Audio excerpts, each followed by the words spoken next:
Samskriti University for excellence in life. BTech Agri BSc lateral entry.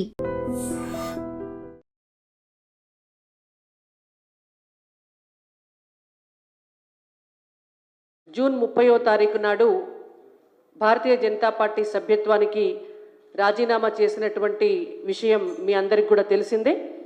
అయితే వారు శాసనసభ్యులుగా ఉన్న నేపథ్యంలో వారి రాజీనామా లేఖను అప్పటి పార్టీ అధ్యక్షులు శ్రీ కిషన్ రెడ్డి గారు జాతీయ పార్టీకి పంపించడం జరిగింది.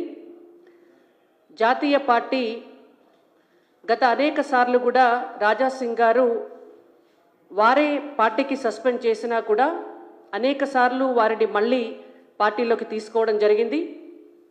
అయితే ఈసారి వారే స్వయంగా రాజీనామా చేసి ఆ లేఖను అప్పటి అధ్యక్షుల వారు కిషన్ రెడ్డి గారికి ఇచ్చిన నేపథ్యంలో వారు రాజీనామా లేఖను కేంద్ర పార్టీకి పంపించడం, జాతీయ పార్టీ వారి రాజీనామాను ఆమోదించడం కూడా జరిగింది.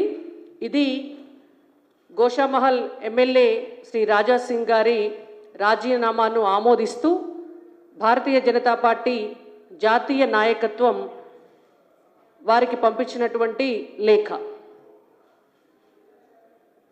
రాజా సింగ్ గారి పట్ల పార్టీ కార్యకర్తలకు కానీ పార్టీ నాయకత్వానికి కానీ ఎటువంటి వ్యక్తిగత విభేదాలు లేవు.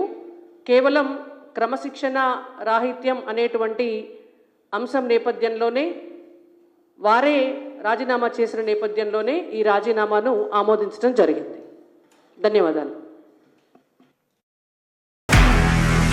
నిజంగా ప్రస్తుతం ఉన్నటువంటి సమాజం దేనికి ప్రయారిటీ ఇస్తుంది? ఆర్థిక సంబంధాల చుట్టూ మాత్రమే తిరుగుతుంది. మళ్ళీ ఎన్నికలంగానే చాలా విరక్తి కలుగుతాను. మంచి అనిపిస్తుంది కదా, లేడీస్ కూడా ఛాలెంజింగ్ జాబ్స్ చేసినప్పుడు చాలా బాగుంటది. ట్రాఫిక్ అసిస్టెంట్స్ గా నియమించిన ట్రాన్స్జెండర్స్ అందరితో సాల్యూట్ చేయించుకుంటున్నారు. ఫుడ్ డెలివరీ ఇవ్వటానికి వెళ్ళినటువంటి డెలివరీ బాయ్ అనిల్ పై కళ్ళ ముందు